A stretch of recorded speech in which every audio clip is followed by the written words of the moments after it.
And now you're on his side? I'm not on any side. I just want to stop all this killing. Hey everyone, welcome back to your nerdy show. I'm your host, Spoiler Master. Today we're diving deep into episode 5 of 9 Bodies in a Mexican Morgue. This show has been keeping us on the edge of our seats. In episode 5, well, it was absolutely intense. We saw a major shift in the dynamics of the survivors, new alliances forming, and of course, more deaths that just make the mystery even more complicated. So let's break it all down and see where things stand now. Now, before we start, if you're new to the channel or haven't subscribed yet, make sure to hit that button and join the community. We cover all the best shows, breaking down every episode, giving you the full scoop. All right, let's get into it. Why isn't it here? You think someone pulled the plug? We trust Kevin. Zach's escape and the survivors' dispute. We pick up right where we left off from episode 4. Zach, still tied to that tree, and thinking about his past conversations with Claire, his wife. If you recall, we learned that Zach isn't just some random guy caught in this crash. He's actually a DEA agent, and things aren't as straightforward as they seemed at first. Zach was framed for a murder, and the group of survivors, including Sonia, Kevin, Dan, and Amy, had turned against him. They believed he was the one behind everything, especially the drugs they found in the wreckage. But episode 4 revealed that Zach wasn't the killer. He was innocent. So, in episode 5, Sonia, after having some serious doubts, finally steps up and cuts Zach free from the tree. She's not there to kill him. She's just trying to figure out if Zach really is who he says he is. There's a moment of tension, but Sonia eventually believes him, and Zach is set free. However, it's clear that things aren't all smooth sailing from here on out. Sonia warns Zach not to rejoin the group because if he does, they won't just capture him, they'll kill him. Meanwhile, Claire is still on her way to Mexico. She's heading there to save her husband. Even though the DEA's relationship with the Mexican government is pretty shaky, this sets up some interesting moments between Claire and the authorities. She's stopped in Monterey City by Chief Inspector Revueltas, who clearly has reservations about letting her pass. But despite all the politics and roadblocks, Claire is determined to get to Zach. Her journey is important, and we can tell she's not going to give up that easily. While Claire's storyline progresses, back at the crash site, things are unraveling. There's a heated argument among the survivors. They're all on edge. Dan, who's now armed with Lisa's hunting rifle, decides that he and Amy are going to split from the others. They don't trust Kevin or Sonia, and they want to stay away from the growing tension. Kevin, who's been pretty suspicious from the beginning, figures out that Sonia is the one who let Zach go. He's not happy about it, and the mistrust continues to grow. This division within the group is critical because it leads to the discovery of a chilling reality. While Sonia, Kevin, and Zach are scattered around the forest, they end up meeting at a pond, one filled with barracudas. And guess what they find? Dan and Amy's dead bodies. The couple is brutally murdered, either shot or stabbed, and the realization hits hard.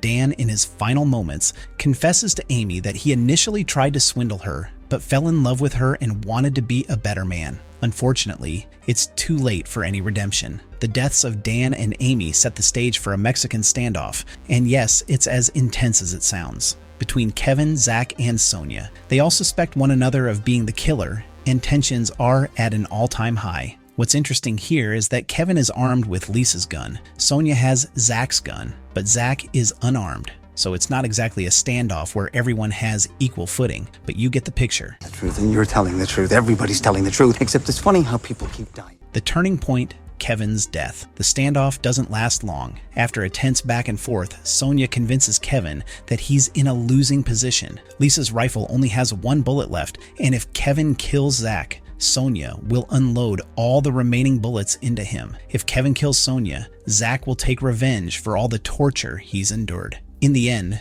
they all realize that this bickering and fighting is distracting them from the bigger picture, getting rescued. In a moment of clarity, Kevin throws away the rifle into the barracuda-filled pond, and he agrees to stop fighting. Zach and Sonia decide they'll head toward the ELT, hoping to signal the chopper and finally get out of there. But Kevin, he's not going anywhere. He decides to stay at the crash site and wait for the chopper to come. Zach and Sonia, meanwhile, begin their trek up the hill. As they walk, Sonia and Zach have a real heart-to-heart conversation. Sonia apologizes for everything Zach has gone through, but Zach uses the opportunity to tell her that Kevin is the real killer. He believes that Kevin has been manipulating everyone from the start, and he should be the one to face justice. This marks a shift in Sonia's thinking, and she starts to reconsider everything that's happened up to this point. But before they can get too far into their discussion, they hear a loud gunshot. They rush back to the crash site, only to find Kevin's lifeless body, face submerged in the barracuda-infested pond. When Zach pulls him out,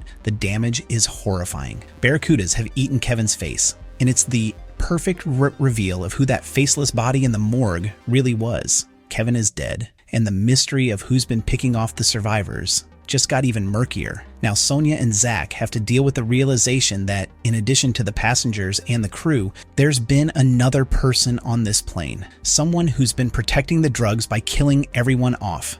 They're in danger, and they know it. The best move is to take shelter in the wreckage of the plane for the night. But while Zach and Sonia sleep, we get a quick glimpse of the mystery killer on the satellite phone, talking to Cora about the next steps in their plan. This leaves us with even more questions about who this killer is and what their end game really is.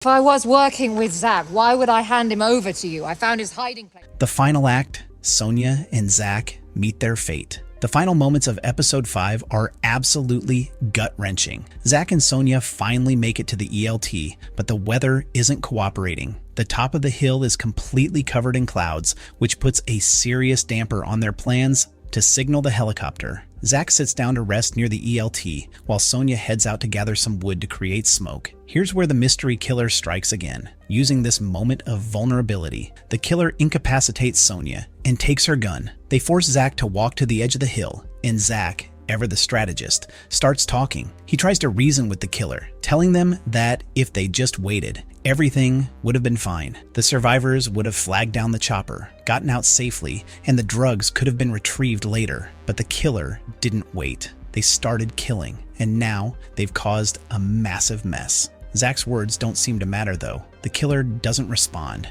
and they shoot Zach twice. He falls off the ledge, presumably to his death. Then the killer turns to Sonia, reveals their face, and Sonia seems to recognize them and kills her too. The episode ends on this horrifying note, and once again we're left with more questions than answers. The killer's identity remains a mystery, and we have no idea who they are. It could be one of the passengers. It could be someone we haven't met yet. We don't know. And that's what makes this show so frustrating in the best way possible. $3 million worth of cocaine stashed away on board. Our nerdy thoughts. So there you have it. Episode 5 of 9 Bodies in a Mexican Morgue was a game changer. We lost some key characters, the tension reached new heights, and we're left wondering who's really behind all these murders. What's going to happen next? Who is the killer? And will Claire make it in time to save Zach? We're definitely in for an intense finale, and I can't wait to see how this all wraps up. If you're as hooked as I am, make sure to like, subscribe, and leave your theories in the comments below. Who do you think the killer is? Let's talk about it. Until next time, thanks for watching. Ellis?